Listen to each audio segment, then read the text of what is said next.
Bible में प्रमुखतः 3 प्रकार की वाटिकाओं का वर्णन किया गया है। आइए आज हम इन पर विचार करते हैं। वाटिकाएं हम सभी को पसंद होती हैं।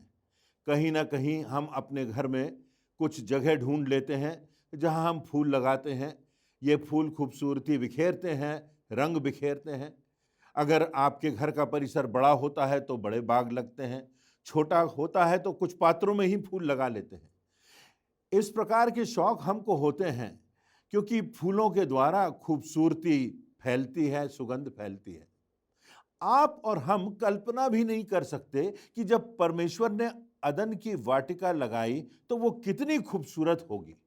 वो पहली वाटिका का जो वर्णन मिलता है उत्पत्ति की पुस्तक में मिलता है, प्रारंभ में मिलता है, उत्पत्ति के 3 अध्याय में इसका विवरण पाया गया है। वो वाटिका जिसकी हम कल्पना भी नहीं कर सकते, जहां पर फूल लगे हुए होते थे, जहां खूबसूरती थी, सुगंध थी, जहां सिद्धता थी, परफेक्शन था, जहां स्वयं परमेश्वर उपस्थित था और परमेश्वर आदम और हवा के साथ वहां विचरण करता था। वहां कोई पाप का प्रभाव नहीं था, कोई पाप नहीं था। वहां शुद्ध वातावरण था, सिद्धता थी। उसकी खूबसूरती की कल्पना करना प्रारंभ भी हम नहीं कर सकते।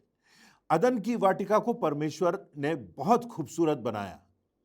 फिर वहां शैतान भी काम करने लगा। किस प्रकार से शैतान जिंदगियों को बर्बाद करने में लगा रहता है, यह हम देख सकते हैं।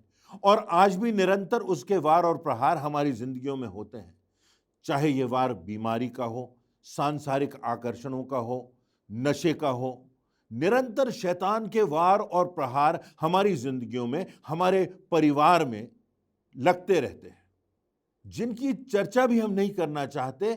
इस प्रकार से शैतान हमारे हृदय पर आक्रमण करता है। हम में से कोई अछूता नहीं जिस पर शैतान का वार और प्रहार कभी ना हुआ हो। तो आइए हम इन वाटिकाओं पर नजर डालते हैं। पहली वाटिका अदन की वाटिका।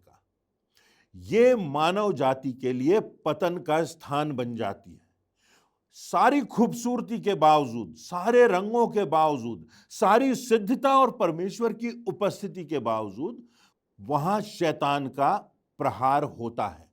उत्पत्ति की पुस्तक उसके 3 अध्याय की 6वीं आयत में लिखा है, जो सब स्त्री ने देखा कि उस वृक्ष का फल खाने में अच्छा और देखने में मन भाऊ और बुद्धि देने के लिए चाहने योग्य भी है, तब उसने उसमें से तोड़कर खाया और अपने पति को भी दिया और उसने भी खाया। वह खूबसूरती थी, परमेश्वर की सहभागिता थी, सारी उत्तम आशीषें थीं।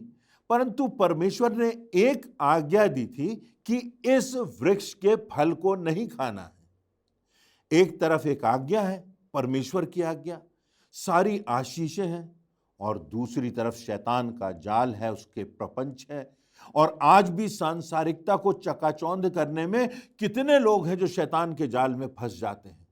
आंखों के माध्यम से शैतान हमारे दिल में प्रवेश कर जाता है। और स्त्री ने परमेश्वर की आज्ञा की अवहेलना की, क्योंकि जो फल था वो देखने में आकर्षक था, मन को भाने वाला था, और आंखों के जरिए से ये फल का आकर्षण उसके हृदय तक पहुंच जाता है। और दूसरी तरफ परमेश्वर की आज्ञा होती है, और अक्सर मनुष्य का स्वभाव होता है कि परमेश्वर की आज्ञाओं को तोड़कर सांसारिकता की चकाचौंध में पड़ जाएं। और तब अदन की वाटिका में, वाटिका की खूबसूरती में, फूलों के रंगों के बीच घृणित काम होता है। एक कलंक लगता है सारी मानव जाति पर, पाप का प्रकोप आता है और वहां पर मानव जाति का पतन प्रारंभ हो जाता है। परमेश्वर की आज्ञा को तोड़ दिया जाता है।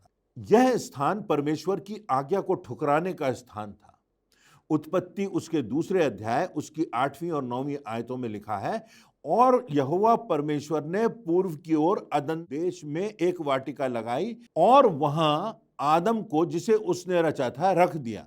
और यहोवा परमेश्वर ने भूमि से सब भांति के वृक्ष जो देखने में मनोहर और जिनके फल खाने में अच्छे थे उगाए, और वाटिका के बीच में जीवन के वृक्ष को, भले या बुरे के ज्ञान के वृक्ष को भी लगाया। एक और बात अदन की वाटिका में हम पाते हैं, वो ये कि ये वाटिका शाप का स्थान बन जाती है। 3 बार परमेश्वर ने श्राप दिया 3 प्राणियों को, जिसका विवरण उत्पत्ति 3 उसकी 14वीं आयत से 19वीं आयतों में पाया जाता है। स्त्री से उसने कहा, तेरी प्रसव की पीड़ा को और तेरे गर्भवती होने के दुख को मैं बहुत बढ़ाऊंगा। तू पीड़ित होकर बच्चे उत्पन्न करेगी, तेरी लालसा तेरी पति की ओर होगी और वह तुझ पर प्रभुता करेगा। और आदम से परमेश्वर ने कहा, भूमि तेरे कारण शापित है, तू उसकी उपज जीवन भर दुख के साथ खाया करेगा और वह तेरे लिए कांटे और ऊंट कटारे उगाएगी और तू खेत की उपज खाएगा और अपने माथे की पसीने की रोटी खाया करेगा और अंत में मिट्टी में मिल जाएगा, क्योंकि तू उसी में से निकाला गया है। तू मिट्टी तो है और मिट्टी में ही फिर मिल जाएगा। मृत्यु की वाटिका बन गई अदन की वाटिका। अदन की वाटिका से अब हम दूसरी वाटिका में आते हैं। वहां से अब एक फर्क चित्र का प्रारंभ होता है और ये जो दूसरी वाटिका है ये गेत्सेमनी की वाटिका है।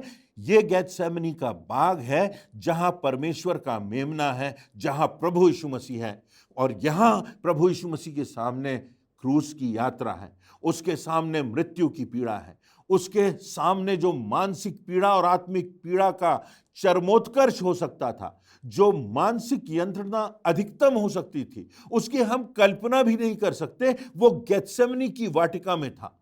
वो गेत्सेमनी की वाटिका में अपने आप को अकेला पाता है। प्रभु यीशु मसीह संपूर्ण मनुष्य है और संपूर्ण परमेश्वर है और यहां संपूर्ण मानव का स्वरूप दिखाई दे रहा है। यहां प्रभु यीशु मसीह भूमि पर गिरता है और प्रार्थना करता है और देखता है कि उसके चेले भी सो गए हैं। और अब वो एक ऐसा स्थान है जो अकेलेपन का स्थान है, जो शारीरिक दुर्बलता का स्थान है, जहां मानवीयता आत्मिकता पर प्रभावशाली होने का प्रयास कर रही है। परंतु गेत्सेमनी बाग की विशेषता यह है, जो दूसरी वाटिका है इसकी विशेषता यह है कि वो आज्ञाकारिता का स्थान बन जाती है, जहां पर प्रभु यीशु मसीह ने कहा कि वो सारी पीड़ाओं के बावजूद भी समझौता नहीं करेगा। चाहे कितनी भी पीड़ा हो, चाहे विश्वासघात हो, चाहे अपने छोड़कर उसे सो जाएं, अलग चले जाएं, चाहे उसको अकेलेपन की पीड़ा से गुजरना पड़े।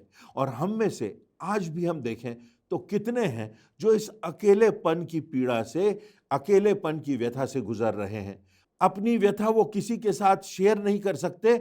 उस अकेलेपन की मानसिकता से, उस पीड़ा से, उस शारीरिक और आत्मिक पीड़ा से कितने लोग गुजर रहे हैं। परंतु हमारा प्रभु यीशु मसीह भी उस पीड़ा से गुजरा है और इसीलिए आज वो हमारी पीड़ा को समझता है, मेरी और आपकी पीड़ा को वो समझता है जब हम इस अकेलेपन की व्यथा से गुजरते हैं। मत्ती 26 उसकी 39वें आयत में लिखा है, फिर वह थोड़ा और आगे बढ़कर मुंह के बल गिरा और यह प्रार्थना करने लगा, हे मेरे पिता, यदि हो सके तो यह कटोरा मुझसे टल जाए, तो अभी जैसा मैं चाहता हूं वैसा नहीं, परंतु जैसा तू चाहता है वैसा ही हो।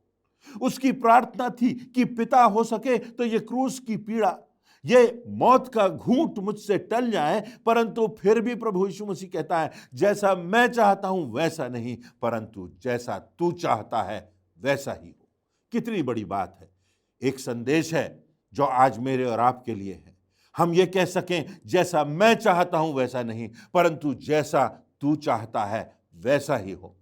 हर दिन ये हमारा कमिटमेंट हो, हर दिन हर बात के प्रति ये हमारी प्रतिबद्धता हो।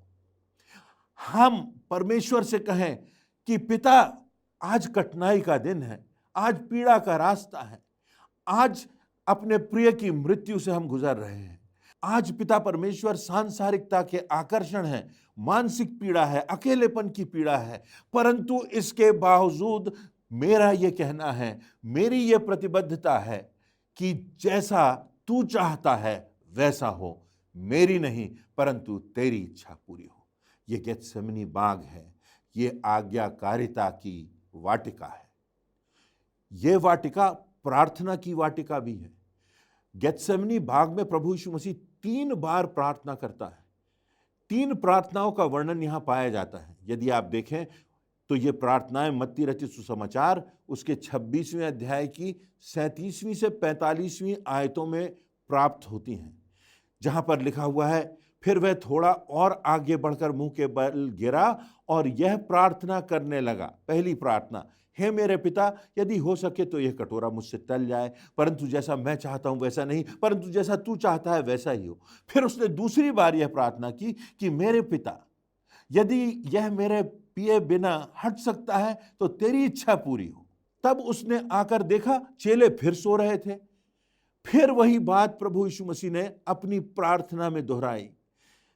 तब उसने चेलों के पास आकर के कहा, अब सोते रहो और विश्राम करो, क्योंकि देखो अब घड़ी आ पहुंची है और मनुष्य का पुत्र पापियों के हाथ पकड़वाया जाता है। प्रभु यीशु मसीह उदास था, व्याकुल होने लगा था। हमारी जिंदगी में इन बातों का एहसास होता है। हम उदास होते हैं, हम व्याकुल होते हैं, हमें समझ में नहीं आता कि आगे क्या किया जाए। प्रभु यीशु मसीह इन पीड़ाओं से गुजरा है जिनसे हम गुजर रहे हैं, जिन पीड़ाओं से, जिन व्यथाओं से हम इस संसार में गुजरते हैं। कितनी बार हमको इन भावनाओं से हर दिन गुजरना पड़ता है। कितनी बार हमको लगता है कि इतना दर्द हम कैसे सह पाएंगे। इससे बेहतर तो ये होता कि हम अपने जीवन को समाप्त कर लेते, और कितने लोग ऐसा कर भी लेते हैं। पर गेत्सेमनी बाग की ओर हम ध्यान लगाएं तो वो प्रार्थना का स्थान है। प्रभु यीशु मसीह ने वहां पर 3 बार प्रार्थना की। तो पहली वाटिका, अदन की वाटिका, मानव के पतन का चित्र, परमेश्वर की आज्ञाओं को तोड़ने का चित्र, परमेश्वर को ठुकराने का चित्र, पाप में गिर जाने का चित्र, शापित होने का चित्र। शाप का स्थान, अदन की वाटिका शाप की वाटिका बन जाती है। दूसरी वाटिका गेत्सेमनी बाग, प्रभु यीशु मसीह की पीड़ाओं के बावजूद ये आज्ञाकारिता की वाटिका बन जाती है। यहां पर लिखा हुआ है कि प्रभु यीशु मसीह का जो पसीना था वो खून बनकर गिरने लगा। मेरे और आपके लिए यीशु का लहू बहता है। तीसरी और अंतिम वाटिका पर हम विचार करेंगे, जो मेरे और आपके लिए है। स्वर्ग की महिमामय वाटिका, जिसका वर्णन प्रकाशित वाक्य उसके 22वें अध्याय की पहली से तीसरी आयत में किया गया है। यूहन्ना को दर्शन हो रहा है और वो उस स्वर्ग की वाटिका को देखता है और लिखता है कि जीवन के जल की एक नदी है जो परमेश्वर और मेमने के सिंहासन से निकलकर उस नगर की सड़क के बीचों बीच बहती है, और नदी के इस पार और उस पार जीवन का पेड़ लगा है। उसमें 12 प्रकार के फल लगे हैं, और उन पेड़ों की पत्तियों में जाति जाति के लोग चंगाई पा रहे हैं। फिर वो श्राप ना होगा।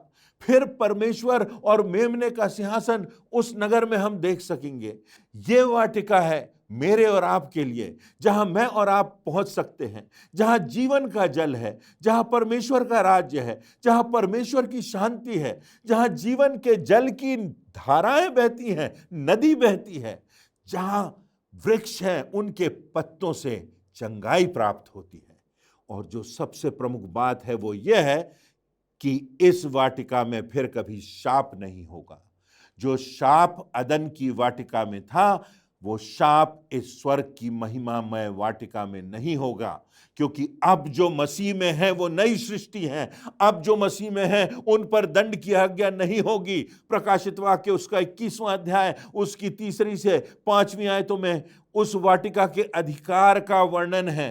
फिर मैंने सिंहासन में से किसी को ऊंचे शब्द से यह कहते सुना कि देख, परमेश्वर का डेरा मनुष्यों के बीच में है, और वह उनके साथ डेरा करेगा, और वे उसके लोग होंगे, और परमेश्वर आप उनके साथ रहेगा और उनका परमेश्वर होगा, और वह उनकी आंखों से सब आंसू पोंछ डालेगा। और इसके बाद मृत्यु ना रहेगी, ना शोक, ना विलाप, ना पीड़ा रहेगी।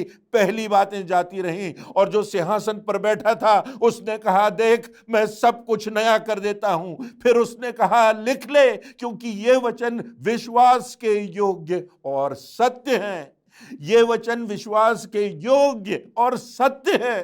मेमना सिंहासन पर विराजमान है, नगर है, खूबसूरत बाग है, वृक्ष है, डालियां हैं, डालियों में चंगाई है, नदी है, जीवन का जल जहां बह रहा है, वो बाग है जो अदन की वाटिका का पाप, वहां का श्राप समाप्त कर देता है।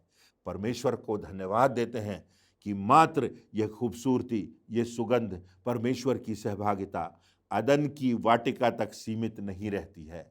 गेत्सेमनी की वाटिका आती है जहां प्रभु यीशु मसीह मेरे और आपके लिए सब पीड़ाओं को सहकर सारी कीमत चुकाने के लिए आगे बढ़ता है, अपना रक्त बहाता है ताकि हम इस स्वर्गीय वाटिका में, जो तीसरी वाटिका है, वहां पहुंच सकें और उस जीवन के जल से अनंत जीवन को प्राप्त करके वहां रह सकें, जहां स्वयं परमेश्वर है। मेरे और आपके लिए परमेश्वर के द्वारा बनाई गई वाटिका है और एक दिन हम निश्चित वहां पर मिलेंगे। अगर हमने उस अदन की वाटिका के पाप के श्राप की गंभीरता को समझा है और कलवरी में प्रभु यीशु मसीह के बलिदान और उसके रक्त की कीमत को समझा है, यदि हमारी जिंदगी में उस रक्त का छिड़काव हुआ है और हमने निश्चितता पाई है कि हम उस तीसरी वाटिका में जीवन के जल को प्राप्त करेंगे, उस सिंहासन पर जिस पर परमेश्वर विराजमान है, तो उसमें हम और हमारा परमेश्वर हमारे साथ सहभागिता करेगा।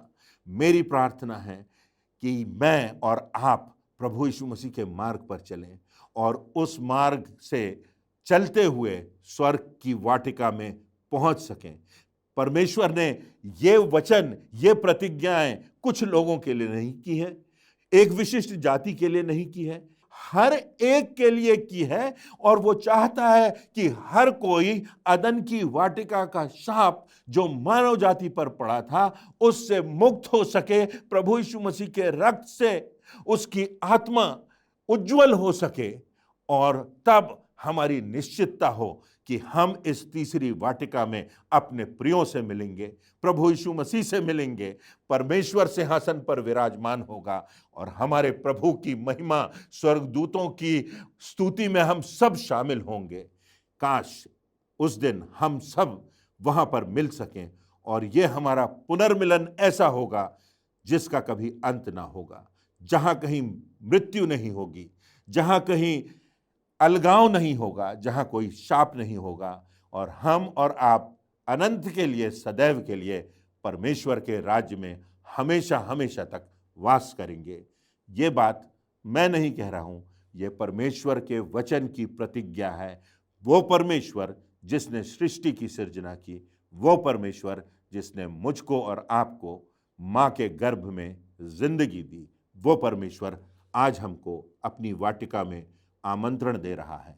क्या हम उसके आमंत्रण को स्वीकार करेंगे? आइए हम इन बातों को गंभीरता से लें और इन पर विचार करें।